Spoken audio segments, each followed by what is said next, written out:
ஆண்டவராகிய இயேசு கிறிஸ்து நாமத்தில் உங்களை வாழ்த்துகிறேன். சங்கீதம் 29:11 தாவீது சொல்லுகிறார், கர்த்தர் எனக்கு பலன் கொடுப்பார். ஏன்னா அவருடைய பிள்ளைகளை அவர் ஒரு நாள் மறப்பதில்லை, அவருடைய ஜனத்தை அவர் மறப்பதில்லை. கிறிஸ்துவை ஏற்றுக்கொண்டவர்கள் எத்தனை பேர்களோ அத்தனை பேருக்கும் அவருடைய பிள்ளைகளாகும்படி அதிகாரம் கொடுக்கிறார். எப்படி பிதாவுக்கு இயேசு கிறிஸ்து பிள்ளையா இருக்கிறாரோ அப்படியாக இயேசு கிறிஸ்துவை ஏற்றுக்கொண்டவர்களும் பிதாவுக்கு பிள்ளையாக மாறுகிறோம். அதனால தான் தமது ஜனத்திற்கு பலன் கொடுக்கிறார். இயேசு கிறிஸ்துவின் மூலியமாய் பலன். பேதுரு சொல்லுகிறார் இல்லையா, என்னை பலப்படுத்துகிற கிறிஸ்துவினால் எல்லாவற்றையும் செய்ய எனக்கு பலன் உண்டு என்று. அந்த பலன் கொடுக்கிறார்.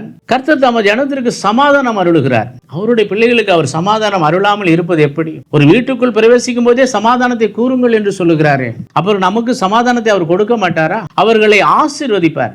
நான் உங்களை ஆசீர்வதிப்பேன், நான் உங்களை பெருக பண்ணுவேன், உன் பேரை பெருமைப்படுத்துவேன், நீ ஆசீர்வாதமாய் இருப்பாய். இந்த மூன்றுக்கு தகுதி உள்ளவர்கள் நாம். பலன் கொடுப்பது மட்டுமல்லாம சமாதானம் அருளி ஆசீர்வதிக்கிற தேவனாய் இருக்கிறபடினால் இந்த நாளிலே ஆண்டவரை உள்ளத்தில் ஏற்றுக்கொண்டு இந்த 3 விதமான ஆசீர்வாதங்களை நீங்க பெற்றுக்கொள்ள வேண்டும் என்று நானும் விரும்புகிறேன், ஆண்டவரும் விரும்புகிறார். ஆண்டவர் உங்களை ஆசீர்வதிப்பாராக. இயேசு கிறிஸ்துவின் நாமத்தில் உங்களை வாழ்த்துகிறேன். ஆமென்.